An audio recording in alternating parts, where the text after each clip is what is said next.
Why I'm not there, you know? And then I had a look at a video on YouTube, and I think it was Dr. Dre. And I thought, now what does he have that I don't have, you know? So I started looking at him, I started looking at Timbaland, I started looking at all these different guys, you know? And I noticed the one consistent thing was that they were all sitting in their studios. And they were always talking about how, yeah, you know, we sat in the studio last night, we was in the lab till 4 in the morning. And I was like, I'm not sitting in the lab till 4 in the morning. Huh. So I swallowed my pride. I saved up a bunch of money, got me the gear. I got all the gear I saw in the backgrounds of all the videos because I figured if that's what's consistent, I need to have that. So I got this gear, man, and I swear, I lived in LA for 20 years. I saw my career grow more in 2 years than I'd seen it grow in 10 years. Like, because I had my own gear and I could stay up till 6 in the morning, tweak little things. Yeah. I mean, it just, it's crazy, but if you want to do something successful, you got to do what successful people do. And it just, you know, it sounds so simple. It sounds so kind of crazy. Like, yeah, right.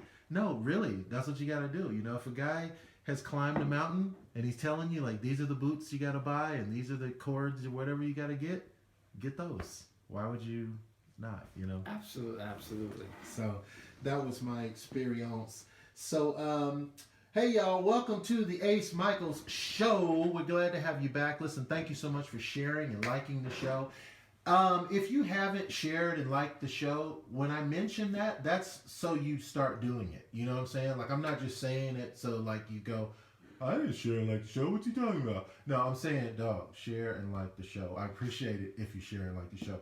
If you don't share and like the show, you know what? With the powers of all of this computer hacking that's going on, we can find who you are and we will come to your house and make you share and like the show. But if you don't want to do that, you don't want to go through all that bloodshed, then you can just call and schedule to be on the show. If you got an opinion of something you want to talk about, you can call us. It's 702-540-3498. Or, hey man, you too much of a player to pick up the phone. I understand, believe me. You can email us. It's beyondthebuzz@yahoo.com. Today my guest is Gayrn Angel. I don't even know how to introduce the segment, man, because what you're doing in a way is so revolutionary, but in a way it's so much just common sense. Like, you get what I'm saying? Absolutely, 100%. You tell them, because I can't even start it good. So, Gayrn Angel from Magical Butter. Ace, thanks for having me on, brother. Great seeing you. And so I had a friend with Crohn's disease, and he was using cannabis to control his outbreaks. What wound up happening was his asthma took over, and so he needed to go to edibles. That got me in the form of thinking about cannabinoids. This is 6 years ago now, and how they were dietary essentials for many. Now, can I please just ask you, now who were you in this process though? Like, were you just his friend and with no medical experience, no scientific, were you a mad scientist already and you were working on some other kind of like X-Man type of thing? I was a money manager before this, and I've worked on literally hundreds of projects throughout my career for different entrepreneurs doing consulting work, and I'm just a brain trust.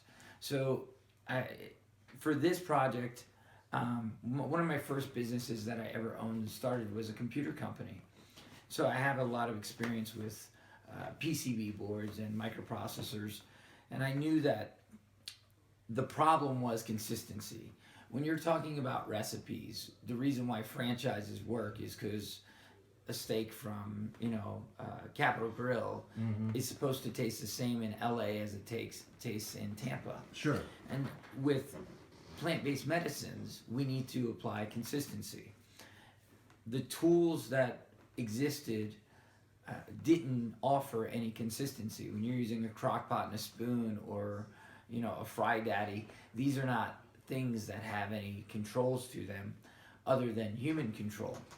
And that's not going to work long term for people. So I knew that was what needed to happen, and I really invested heavily into design, user interface, and the user experience. We made it very easy for people to make their own plant-based medicines at home.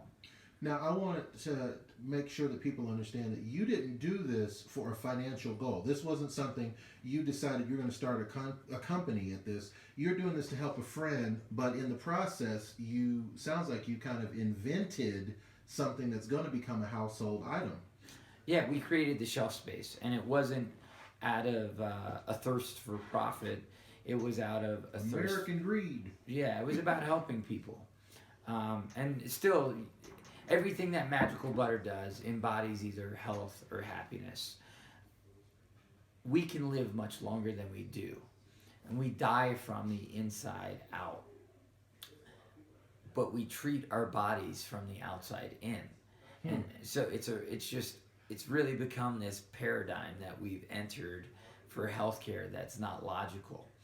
And when you start to look at the hierarchy of how all of this works, it's really because the Minister of Health is always controlled by the Minister of Finance.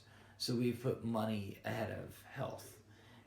And we can undo this in the comfort of our own home by just understanding simple science and saying, look, we need nutrients in our body that heal us from the inside out. Now, I agree with what you're saying, Gayrn. Now, when I started the show, I was saying that this kind of seems like revolutionary, futuristic type of stuff.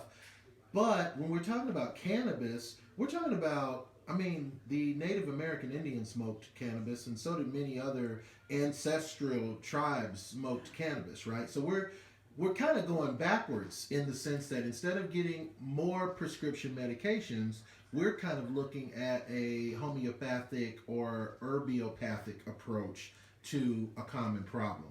Am I right? Or because I don't really know. You're absolutely right. So cannabinoids, or cannabis, has been used for over 2,000 years in medicine. And so it dates back to ancient Chinese days, and Indians, and all over the world, cannabis was used for plant-based medicines. We also have to realize that what happened is every medication that is on the shelf is a synthetic or a natural molecule that comes from a plant, an herb, a root, a leaf. So all that the pharmaceutical company has done is taken those, standardized them, in some cases added a drug delivery vehicle to get it into your body more efficiently. And now we mark it up 7,000% over what that plant, root, or herb is. Which there's nothing sinister about that. It's just,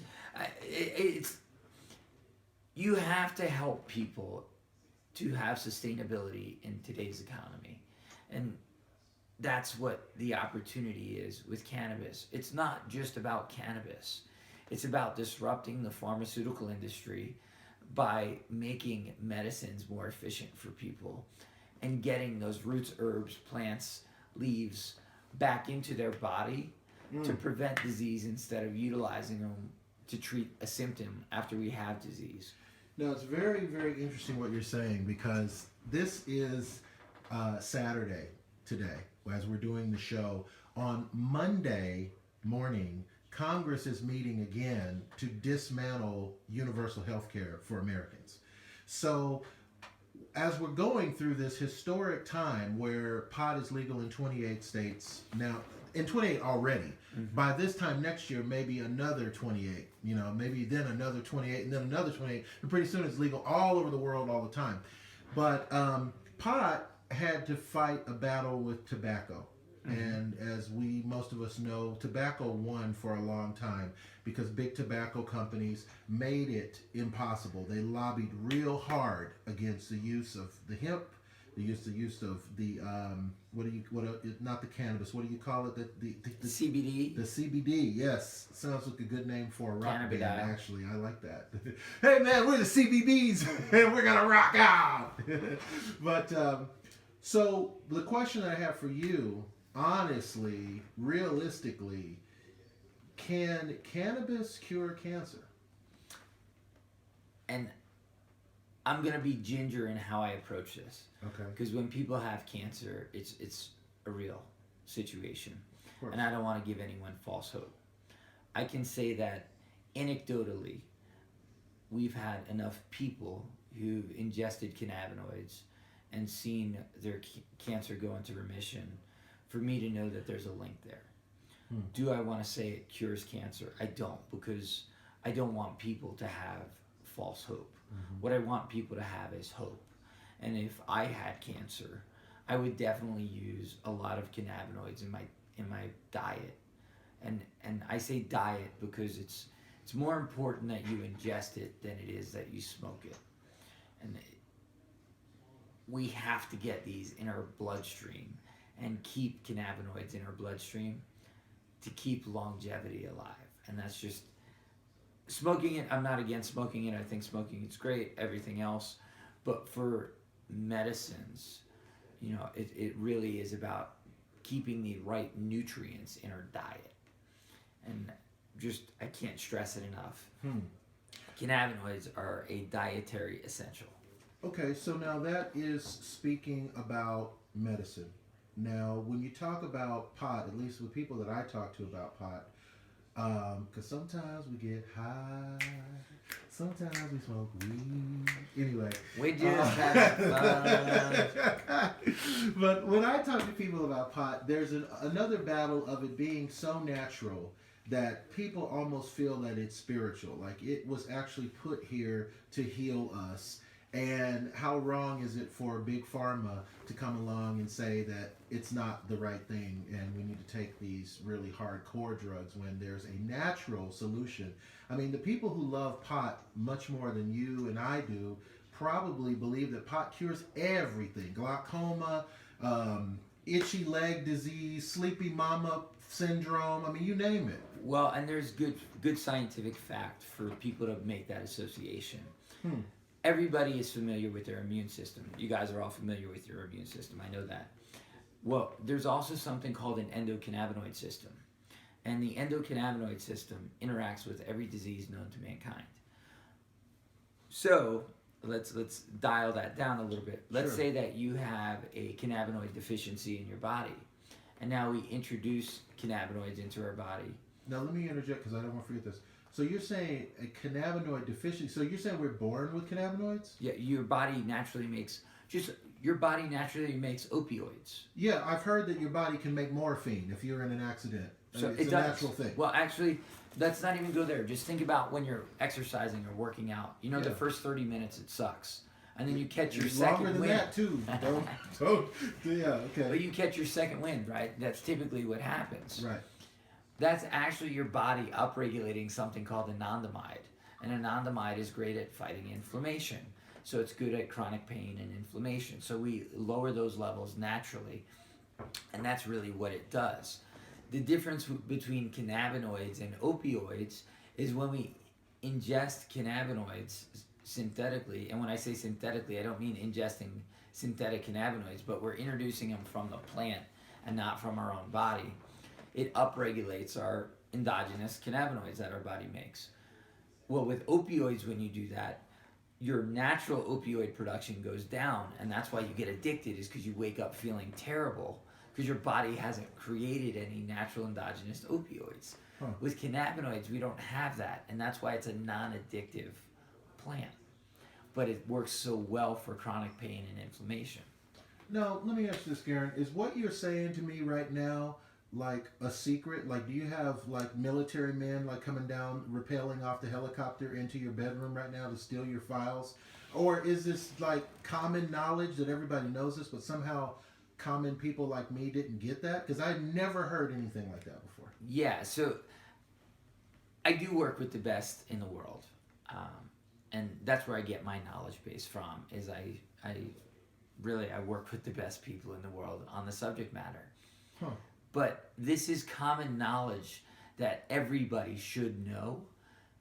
You know, doctors are not even taught in medical school that you have an endocannabinoid system, yet it interacts with every disease known to mankind. I've heard a But lot it, about it yeah. lacks in every medical college in the country. So just let's really think about that. We have a system in our body. We manipulate the immune system all the time. We have a secondary system in our body called an endocannabinoid system that interacts with every disease known to mankind. And it's not even taught in medical school. I've heard that there's not a lot of actual medical talk that's taught in medical school. I mean, doctors in today's world are just kind of like, write the prescription, write the prescription, write the prescription. You pick up a check. That's a whole nother show. But this thing that you're saying tonight is mind-blowing, because I want to ask you why. Why is it a big secret? If this is such a great thing, why isn't it common knowledge? Who's behind it? Is it big money? Somebody's standing to make a profit from us being sicker? I don't like to be a conspiracy theorist, but I also understand that businesses are run based on ROI for shareholders. And cannabinoids have already... Look at what's happened to prescription medications in legal states. So I think it's, and I'm going to be close on this statistic, I think it's 1,513 fewer doses of opioids per physician in legal states. And it goes on and on for anxiety and depression. And so you can go through the entire list and just see how much less medication is dispensed in society. I look for inefficiencies in the world. That's what I want to disrupt. And the largest inefficiency that we have in the world that exists today is healthcare. And it exists because we've piled on lobbyists and special interests, bureaucratic organizations, you know, between the DEA and the FDA and the USDA and all the lobbyists behind it. Right. Literally, we've built barriers around natural solutions. And it's my intent to be one of the driving forces in disrupting this inefficient system that we have and providing people with low-cost solutions so they can reallocate those dollars towards eradicating poverty. We need to shift from all of our money going into medical treatment, and it needs to shift towards a better quality of life for the lowest part of our society, because we need them to rise up too, and all tides will rise together, and mankind will live longer. I'm gonna live to be 110 to 150. And it's not because I take impeccable care of myself. I have Vegas voice right now. You know, but it's really because I put the right nutrients into my body, and my body is not dying from the inside out. And it's so simple, and we've made it so complicated. That's what it comes down to.